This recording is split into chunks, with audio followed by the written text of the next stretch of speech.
Assalamualaikum warahmatullahi wabarakatuh. Alhamdulillah nahmaduhu wa nasta'inuhu wa nastaghfiruh wa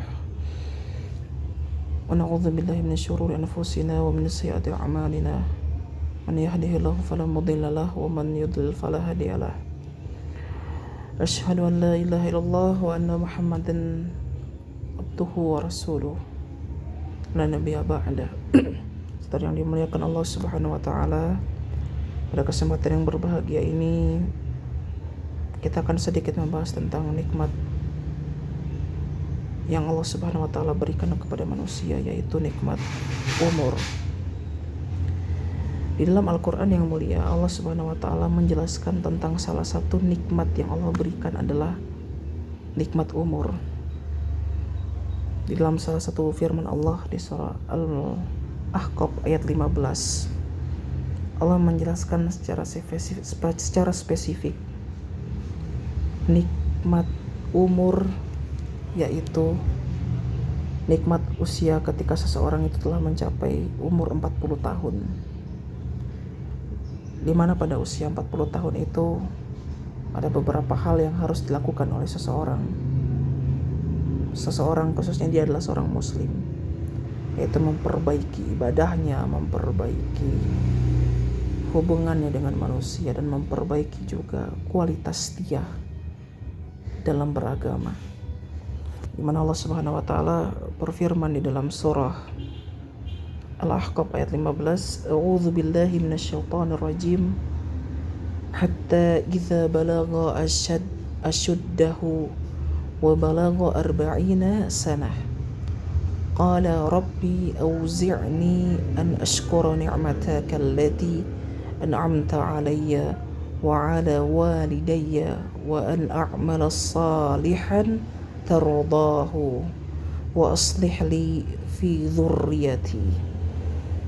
Allah Subhanahu wa taala berfirman di dalam surah Al-Ahqaf ayat 15, yang artinya, jika seseorang itu telah dewasa dan umurnya mencapai 40 tahun, maka hendaknya ia berdoa, ya Tuhanku, berikanlah aku petunjuk agar dapat mensyukuri nikmat-Mu yang telah Engkau limpahkan kepada aku dan kepada orang tuaku,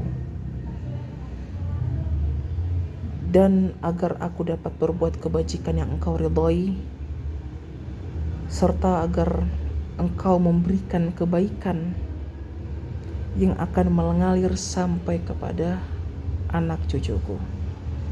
Di sini kita harus memahami bahwasannya doa yang diperintahkan Allah untuk kita baca ketika kita mencapai umur 40 tahun adalah doa meminta kepada Allah agar dibantu dalam beramal soleh.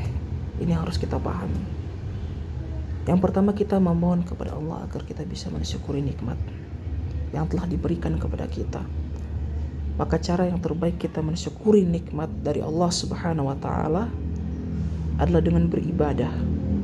Tidak ada cara lain paling terbaik mensyukuri nikmat Allah kecuali dengan ibadah. Ini adalah rukun fi'liyahnya seseorang. Rukun yang dari segi perbuatan. Ada rukun qauliyah, rukun perkataan, di mana kita mengucapkan hamdalah.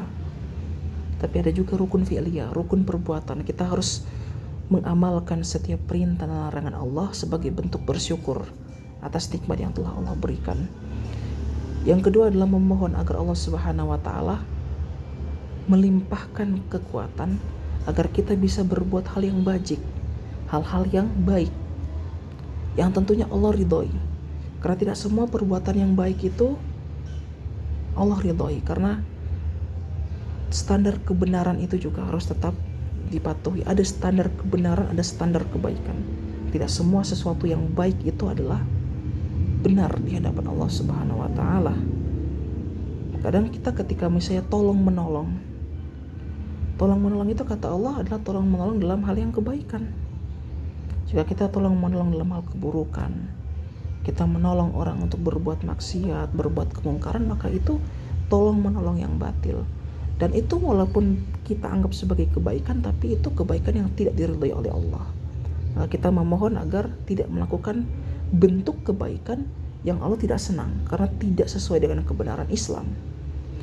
Yang kedua adalah kita memohon kepada Allah Subhanahu wa taala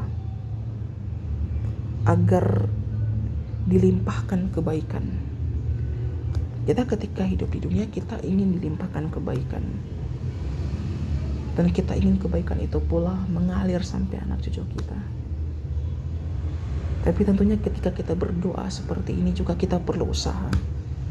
Ada sebab-sebabnya kebaikan itu bisa datang kepada kita dan juga bisa datang kepada anak kita. Di antaranya apa? Istiqomah amal soleh. Dengan istiqomah amal soleh, kebaikan-kebaikan akan terus mengalir bahkan sampai ke anak dan cucu kita. Dan supaya anak cucu kita ini bisa juga mendapatkan bias dari kebaikan itu, bagaimana caranya? Ya caranya tentunya dengan mengajari mereka beramal soleh dan membimbing mereka untuk mengamalkan ilmu-ilmu yang telah kita berikan, ilmu-ilmu Allah yang telah kita berikan.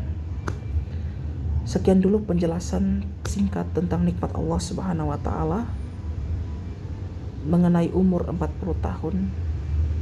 Pada hakikatnya umur 40 tahun adalah umur yang sudah sangat matang, adalah usia yang betul-betul seseorang ketika diberikan hidup sampai di usia tersebut, maka itu harus sejatinya adalah nikmat yang paling besar yang Allah berikan kepada manusia. Maka hendaknya seseorang menyikapi nikmat umur tersebut dengan amal soleh dan ibadah.